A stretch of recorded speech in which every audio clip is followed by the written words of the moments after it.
திட்டம் போட்டு செயல்படுத்தப்படுகிற ஒரு சூழலை உருவாக்குவதற்காக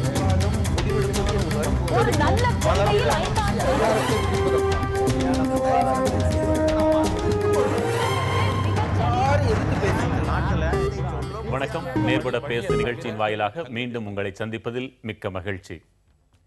விடிந்தால் ஏற்காடு இடைத்தேர்தல். இடைத்தேர்தலா பொது தேர்தலா என்று வியக்கும் அளவிற்கு அனல் பறக்கிறது. சுயேட்சைகளை தவிர்த்து பார்த்தால் தமிழகத்தின் இருவரும் கட்சிகள் மட்டுமே பங்கேற்றிருக்கும் தேர்தல் இது.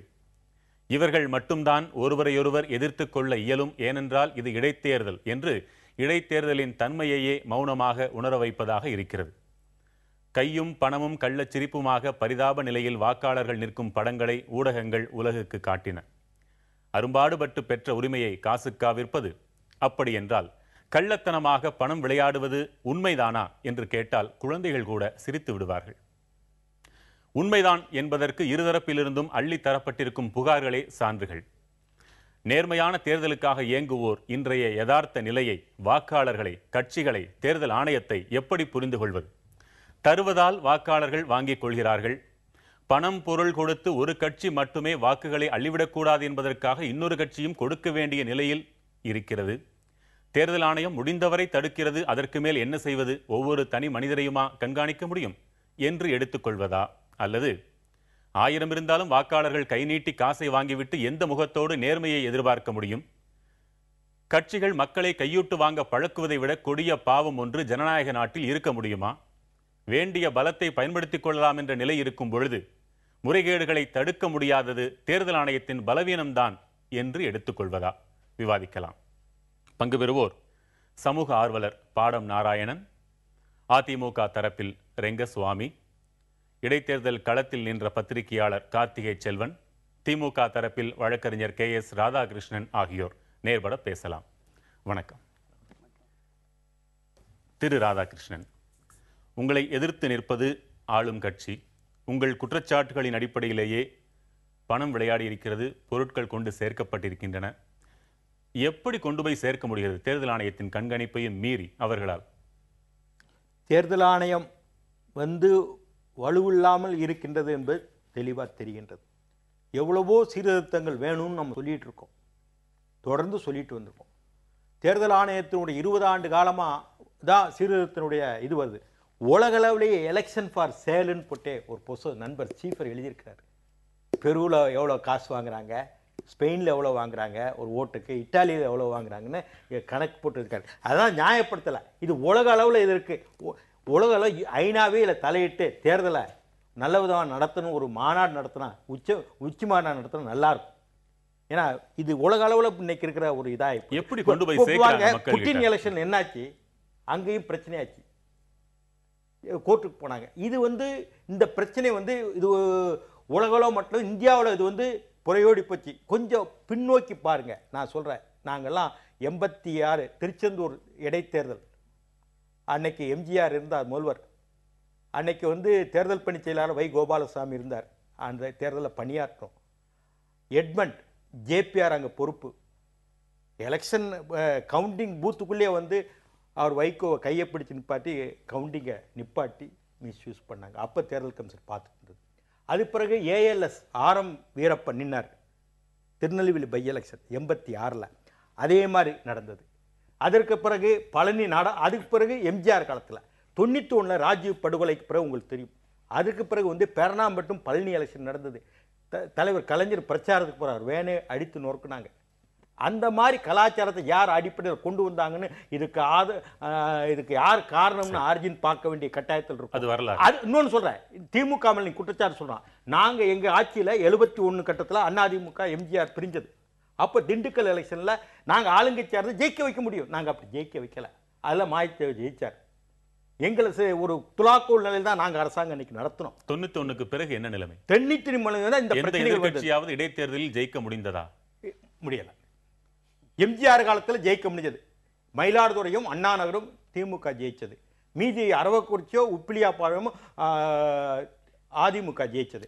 91 பிறகு இந்த மாதிரி ஒரு சூழ்நிலை இது எல்லாரும் வருத்தப்பட வேண்டிய சூழ்நிலை. இது யாருமே குற்றம் சொல்வதற்காக இல்லை. ஒரு ஜனநாயகத்து மேல ஒரு அக்கறை உள்ளவா எல்லாருமே வருத்தப்பட வேண்டிய விஷயம். என்னுடைய கேள்வி, ஆயிரம் பாதுகாவலர்களை வைத்துக் கொண்டு கண்காணிக்கும் பொழுதே தேர்தல் ஆணையத்தினால் பலவற்றை தடுக்க முடியவில்லை என்பது செய்திகளாக இருக்கிறது. ஊடகங்களும் அதே நிலைமையில் தான், எல்லாவற்றையும் படம் பிடித்து போட்டு காட்ட முடியவில்லை. எப்படி உங்கள் குற்றச்சாட்டின்படி அதிமுகவினர் பணத்தையோ பொருளையோ கொண்டு சேர்க்கிறார்கள் மக்களிடம்? அரசாங்கம் அவர்களிடம் இருக்கின்றது. அரசாங்க பலம், அதிகாரிகள் அவர்கள் வருவாய் இவ்வளவுதான் எலெக்ஷன் கமிஷன் இருந்தாலுடைய வருவாய்த்துறை அதிகாரி தான் கண்காணிக்கிறாங்க. மாவட்ட ஆட்சியர், வருவாய்த்துறை அதிகாரிகள், தாசில்தார், இவங்க தானே பாக்குறாங்க. அரசு இயந்திரம் பயன்படுத்தப்படுகிறது சொல்றீங்க. காவல்துறை அவங்க கையில இருக்கு. இப்போ பாருங்க, ராஜமுருகன் நேத்து இறந்து படுகொலை செய்யப்பட்டார். இப்படி எல்லாம் ஒரு பிரச்சனைகள் நடக்குது. இதுல ஜனநாயகத்துல ஆளுங்கட்சியோ எதிர்கட்சியோ எல்லா கட்சியும் எல்லாரும் சேர்ந்து ஊர் கூடி தேர்வு இருக்கிறாப்ல, இல்ல ஒரு நியாயங்களை நம்ம எதிர்பார்த்து செய்ய வேண்டிய அவசியம் இருக்கு. சரி, திரு ரெங்கசுவாமி, அரசு இயந்திரத்தை பயன்படுத்தி கொண்டு போய் சேர்க்கிறீங்கன்னு அவங்க சொல்றாங்க. அவர்கள் மேலும் நீங்களும் குற்றம் சுமத்தி இருக்கிறீர்கள்.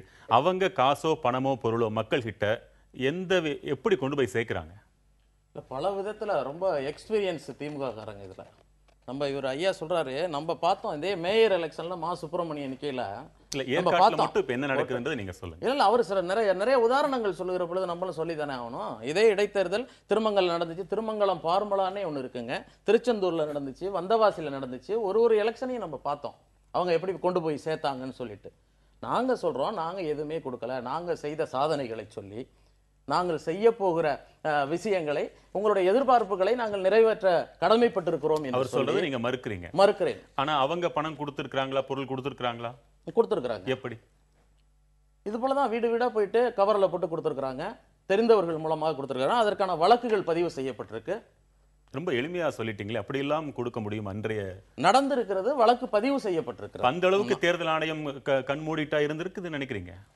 இல்ல, அது கண்மூடிக்கிட்டு இருந்தாங்களா? இவங்க மத்திய அரசுல தொடர்புல இருந்தவங்க, இதற்கு முன்பு இங்க ஆண்டவங்க, எல்லா அரசு அதிகாரிகளையும் முழுமையாக ஆளுங்கட்சியா இருக்கிறவங்க சார்ந்தவர்களாக இருப்பார்கள் நம்ம சொல்ல முடியாது. காவல்துறையிலும் அவர்களுக்கு வேண்டியவர்கள் இருக்கலாம்.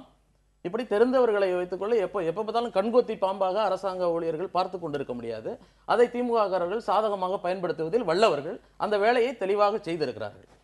ஆனாலும் எப்படி என்ற அந்த தொழில்நுட்பத்தை நீங்கள் மக்களுக்கு தெரிவிக்க விரும்பவில்லையா இல்லையா என்பது எங்களுக்கு புரியவில்லை. தொழில்நுட்பத்தை கண்டுபிடித்த திமுக காரர்களிடத்தில் கேட்டால் சொல்லுவார்கள். குற்றம் சாட்டுகிற நீங்களும் சொல்லலாம் அல்லவா?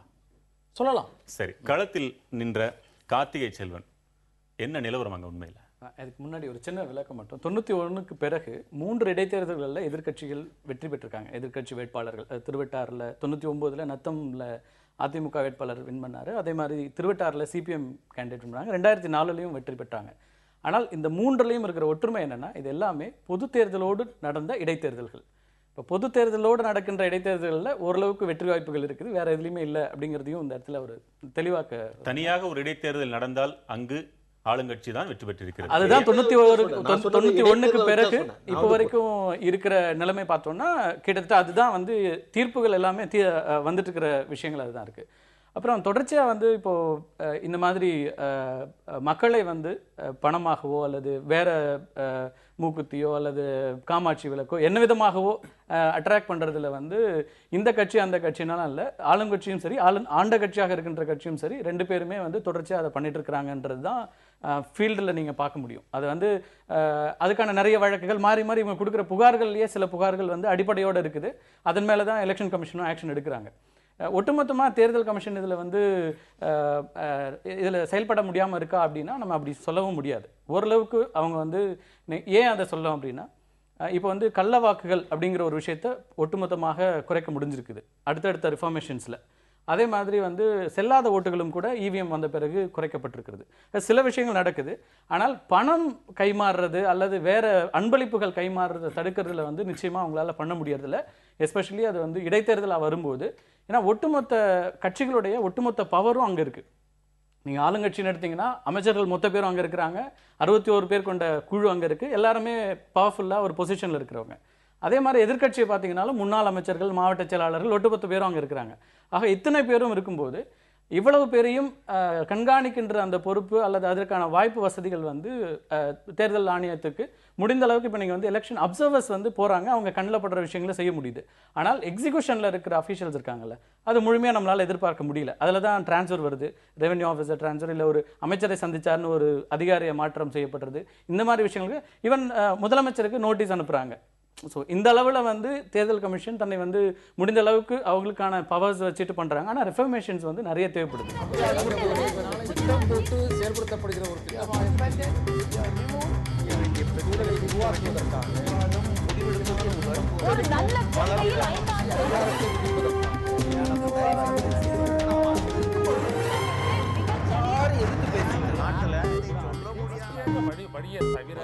தங்களுடைய பங்களிப்பை அளிக்க